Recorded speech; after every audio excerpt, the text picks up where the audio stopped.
குடும்பத்துக்குள்ளேயும் உங்களுக்கு நிறையா இந்த நேரத்தில் பகை வரும் ஃப்ரெண்ட்ஸ். அதாவது அவங்க கோவமாக பேசுவாங்க, உங்களை தூண்டி விடுவாங்க.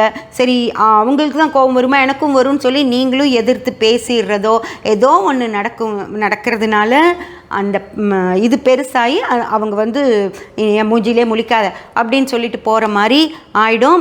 அதன் காரணமாக சில பல பிரச்சனைகள் வரும். ஏதாவது ஒரு இடம் விற்கிறதுக்காக ஏதாவது ரெடி பண்ணிகிட்டு இருப்பீங்க, இப்படி ஒரு சின்ன சண்டை போட்டதுனால அது நின்று போயிடும். வர வேண்டிய உங்களுக்கு சொந்த வீட்டில் உங்களுக்கு பாகம் கொடுக்குறோன்னு சொல்லுவாங்க, அதில் நம்ம ஒரு பிரச்சனையாகி பேச போய் இப்போதைக்கெல்லாம் பாகம் பிரிச்சுக்கிறது இல்லை அப்படின்னு சொல்லி அப்பாவோ அம்மாவோ இப்படி சண்டை போட்டிங்கன்னா உங்களுக்கெல்லாம் ஒன்றும் கிடையாதுடா அப்படின்னு அப்பா சொல்லிடுவார். அந்த மாதிரி உங்களுக்கு அந்த நேரத்தில் வரக்கூடிய சொத்துக்கள் அதன் மூலமாக வரக்கூடிய பண வரவுகள் அதெல்லாமே நின்று போயிடும் ஃப்ரெண்ட்ஸ். அந்த மாதிரி ஒரு சின்ன பேச்சால் பல பிரச்சனைகள் குடும்பத்துக்குள்ளேயும் வரும். அதனால் ரொம்ப ரொம்ப ஜாக்கிரதையாக இந்த ஒரு வருட காலம் யார்கிட்டையும் எதுவுமே பேசாமல் உங்கள் வேலைகளை மட்டும் பார்த்துக்கிட்டு இருங்க.